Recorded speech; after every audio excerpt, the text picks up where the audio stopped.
Bagi kalian pengikut perkembangan dunia smartphone, pasti sudah tahu lah ya, kalau Realme 9 Pro Plus ini termasuk smartphone di kelas mid-range, tapi membawa kamera sekelas flagship.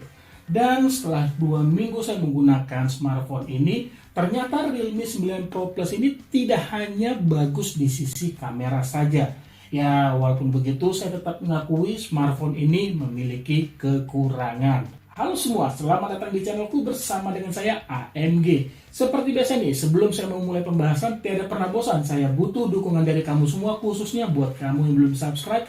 Ayo dong subscribe channel ini dan jangan lupa juga mengaktifkan bel notifikasinya. Untuk kamu semua yang menonton, jangan lupa juga ya menekan tombol like. Bagian pertama yang membuat saya suka ada pada bodi smartphone, mulai dari ukuran yang compact dan ketebalan itu hanya 7,99 mm. Didukung lagi bobotnya 182 gram saja, membuat saya betah saat menggunakan smartphone ini dengan satu tangan. Satu hal yang saya apresiasi dari Realme, selain memberikan material kaca pada back cover, Realme juga berhasil memberikan finishing warna yang terlihat menarik, khususnya seperti unit saya ini Sunrise Blue. Tampilan back cover akan berubah ke warna merah saat terpapar sinar matahari. Semakin terik mataharinya ya akan semakin cepat warna back cover berubah. Realme menyebutnya desain light shift.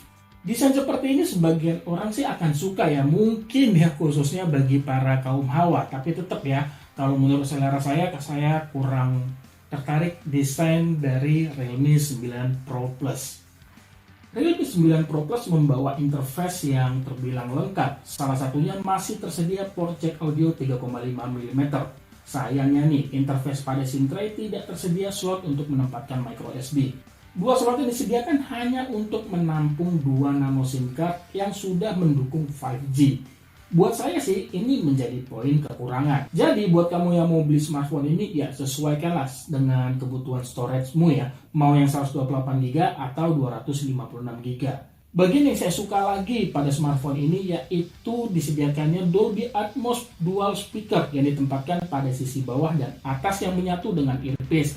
Audio yang keluar jujur ini terdengar kencang namun tidak cempreng. Kekurangan lainnya dari smartphone ini tidak disediakannya sertifikasi ya waterproof yang akan percikan air aja lah ya. Itu nggak ada di smartphone ini dan itu sangat disayangkan untuk smartphone di harga 4 jutaan. Jadi ya kalau kamu beli smartphone ini atau kamu sudah punya, jadi kudu hati-hati ya dalam menggunakan smartphone ini. Jangan sampai terkena hujan. Lebih baik menjaga daripada terjadi hal yang tidak diinginkan. Bagian hal yang membuat bodi smartphone ini terasa compact yaitu ukuran layarnya seluas 6,4 inch dengan model ponsel. Buat kamu yang beranggapan smartphone ini jelek karena border hitam yang ada di bawah ya terlalu lebar, ya kamu harus coba dulu deh smartphone ini. Semakin lama saya menggunakan smartphone ini, border hitam di bawah sama sekali tidak mengganggu saat saya menikmati konten di smartphone ini. Fokus saya teralihkan berkat bagusnya kualitas layar yang dibawa. Tampilannya itu cerah dengan kontras yang terlihat pas berkat panel Super AMOLED yang dipadu resolusi Full HD Plus sehingga memberikan tampilan yang tajam. Cerahan layar juga saya akui bagus karena masih nyaman digunakan pada siang hari saat teriknya matahari. Kehadiran panel Super AMOLED benar-benar dimanfaatkan Realme dengan memberikan sensor pemindai sidik jari ataupun fingerprint pada layar. Respon baca termasuk cepat dan akurat, sama halnya saat menggunakan sensor pemindai wajah. Ada beberapa poin yang menarik dari pemindai sidik jari di smartphone ini. Yang pertama, tersedianya 8 animasi. Bahkan ya, kalau sound kamu aktifkan, tiap animasi akan mengeluarkan suara yang berbeda. Yang kedua, melalui fingerprint, kamu bisa membuka aplikasi dengan cepat. Di sini kamu bisa menempatkan 5 aplikasi yang sering kamu buka. Setelah 5 aplikasi yang kamu pilih, kamu tinggal buka aja kunci layar melalui fingerprint dan tahan dulu. Tunggu sampai 5 aplikasi yang kamu pilih itu muncul. Yang ketiga, bisa mendeteksi detak jantung. Untuk ini ya butuh berapa langkah sih? Kalian tinggal ke pengaturan, terus pilih Realme Lab, lalu pilih Heart Rate Measurement. Untuk memberikan notifikasi ataupun pemberitahuan saat ada pesan atau panggilan telepon yang tidak terangkat, semuanya tersedia saat mengaktifkan Always On Display. Sama seperti fingerprint, kamu bisa memilih tampilan Always On Display sesuai selera. Pilihan tampilan yang menarik perhatian saya ada pada potret siluet. Jadi saya bisa menggunakan foto saya yang dikonversi ataupun yang dirubah menjadi siluet. Nyamannya layar dari sisi visual saya rasakan juga pada saat jari-jari saya ini melakukan sesuatu pada layar. Misalnya saat melakukan swipe untuk back ya, atau mengetik. Itu semua berkat fitur Oh Haptic yang akan memberikan umpan balik ataupun feedback berupa getaran. Untuk fitur Oh Haptic ini juga bisa kamu atur mau aktif atau non-aktif. Tampilan layar ini benar-benar bagus, plus didukung software yang sudah up to date. Misalnya, Realme 9 Pro Plus sudah menggunakan tampilan antarmuka paling baru saat ini, Realme UI 3.0 yang berjalan pada Android terbaru juga, yaitu Android 12. Tampilan bawaan Realme UI 3.0 saya suka, apalagi Realme UI 3.0 memberikan opsi mengubah icon, bentuk icon, wallpaper, theme, hingga font sesuai selera saya melalui menu personalization.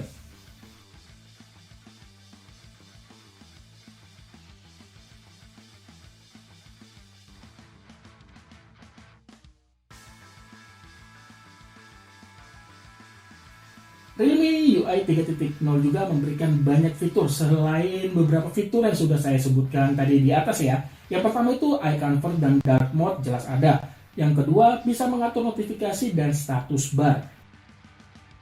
Yang ketiga, buat kamu yang sedang memanfaatkan motion and gesture, tidak perlu khawatir. Apalagi juga pilihannya ini banyak. Yang keempat, split screen dan screenshot juga tersedia.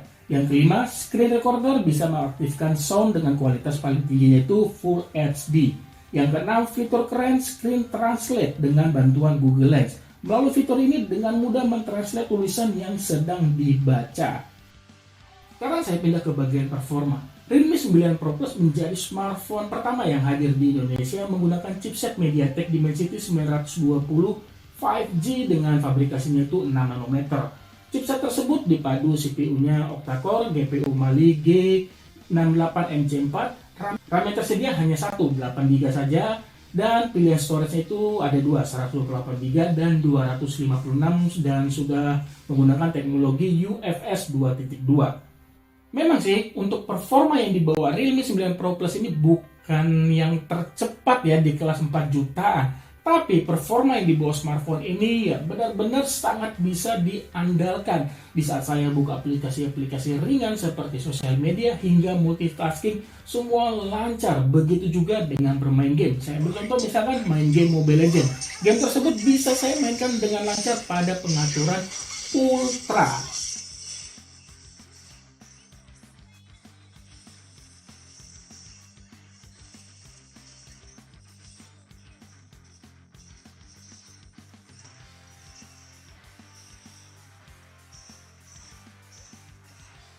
Begitu juga saat saya mainkan PES 2022, game ini bisa berjalan dengan lancar pada pengaturan grafik high.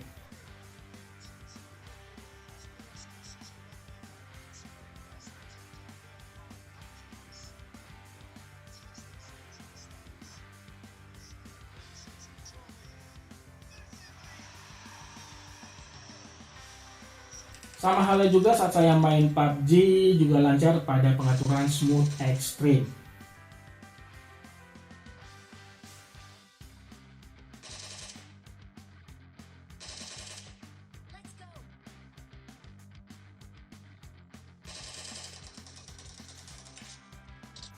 Info juga nih buat kamu saat install game ya, jangan lupa cek aplikasi games. Pastikan game yang sudah diinstal ada pada aplikasi tersebut. Alasannya, kamu akan mendapatkan kenyamanan lebih saat bermain game karena meningkatkan performa.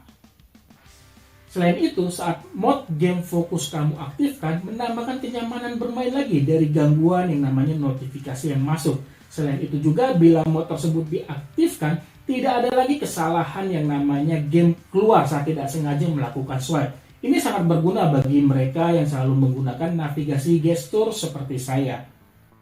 Bila kamu swipe lagi, ada pengaturan menampilkan status, FPS, GPU, dan CPU dengan mengaktifkan sistem. Selanjutnya ke kamera. Bagian yang diunggulkan Realme 9 Pro Plus khususnya pada kamera utama beresolusi 50 MP dengan bukaan lensa f1.8. Berkat teknologi ProLight Imaging yang terdiri dari sensor Sony IMX766 yang biasanya sensor tersebut disematkan pada smartphone mahal di atas 10 jutaan. Lalu perpaduan OIS dan IAS sehingga memberikan kestabilan saat merekam video serta foto terlihat tajam, dan ada juga AI Noise Reduction Engine 3.0. Ini sangat berguna saat mengambil foto di kondisi low light. Intinya, berkat teknologi tersebut, kamera utama Realme 9 Pro Plus sangat bisa diandalkan di segala kondisi, baik siang ataupun malam.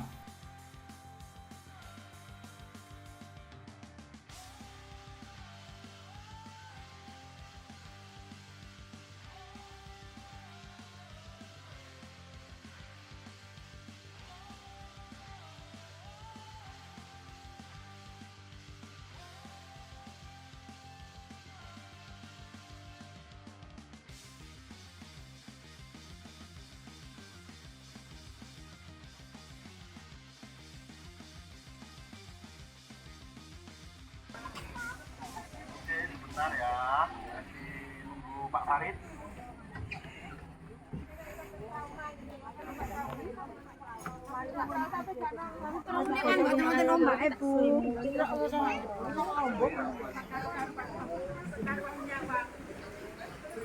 Nah, saya sekali dulu. Oh, Ya, oh dipakein. silakan didorong. Ya, terima kasih.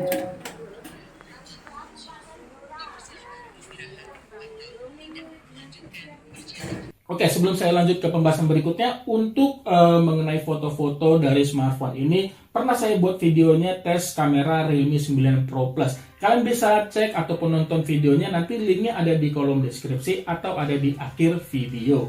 Agar mendapatkan waktu lebih lama saat menggunakan smartphone ini, Realme 9 Pro Plus ditanamkan baterai berkapasitas 4500 mAh.